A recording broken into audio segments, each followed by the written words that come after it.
Good morning, students. I hope you are fine. Today we are starting the new poem Deep in Our Refrigerator. It's written by Jack Prelutsky.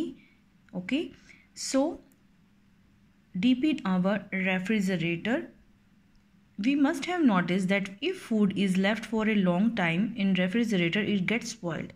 जब हम खाने को ज़्यादा time तक मतलब उसमें रखते हैं रेफ्रिजरेटर में, it gets spoiled. And what should be done to avoid this situation? We will read in this poem. Deep in our refrigerator, there is a special place for food that has been around a while. We keep it just in case. Deep in our refrigerator, अपने हमारे जो refrigerator में क्या होता है, there is a special place for food. Food के लिए special place होता है. As we are looking in this picture, that's been around a while. जिस खाने को हम लॉन्ग टाइम तक स्टोर करके रख सकते हैं. We keep it just in case. उस खाने को हम उसमें रखते हैं. It's probably too old to eat. It's certainly too old to eat, मतलब वो ज़्यादा खाना पुराना हो जाता है. माई मदर लाइक्स टू से, जो ऑथर है उसकी मदर कह रही है कि it's probably too old to eat. ये खाना ऑलरेडी क्या है, it's too old, it's too stale to ईट.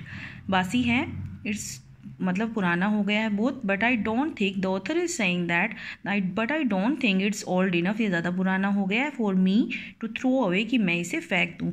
वो कह रही है, the author is saying that I don't think that it's getting too old, मतलब ज़्यादा पुराना हो गया. It's getting too stale for me to throw away, कि इसे बाहर फेंक दिया जाए.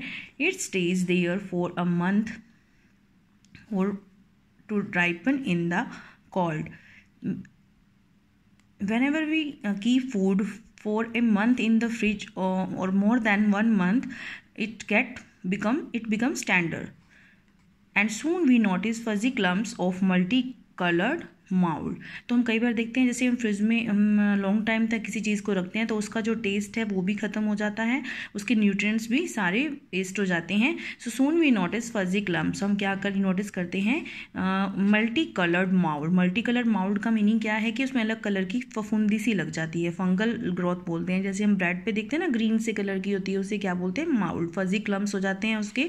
And the clumps were larger every day. जो फफूंदी है वो बड़ी हो जाती है. The clumps were larger every day. We notice this as well. हम नोटिस करते हैं कि वो clumps are larger every day.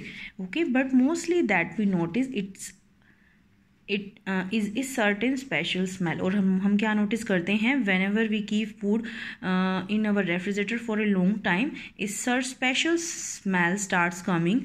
Special smell जो होती आनी start हो जाती है. When finally it all becomes a nasty mass of slime. Slime का मीनिंग यहाँ पे क्या है, a sticky liquid substance that is unpleasant to touch. इस तरह का एक सब्सटेंस होता है, एक स्टिकी चिपचिपा सा लिक्विड, जिसे हमें मतलब it is unpleasant to touch, जिसे टच करना भी बहुत ही क्या लगता है, गंदा लगता है. A nasty type of smell, a bad type of smell start coming from the refrigerator. My mother takes it out, says apparently it's time. She dumps in the garbage can, though not without regret. तो वो क्या करती है, when nasty smell starts coming out of the fridge, my mother takes it out. My mother takes the food out, उस खाने को बाहर निकालती है. And says apparently it's a time, और कहती है कि अब ये इसका मतलब ये बिल्कुल ख़राब हो गया. It's a time to take it out. इस टाइम हो गया इसे फ्रिज से बाहर निकालने का. She dumps it in the garbage can. उसे वो कहाँ डाल देती है, she puts in the garbage can, garbage में डस्टबिन में डाल देती है.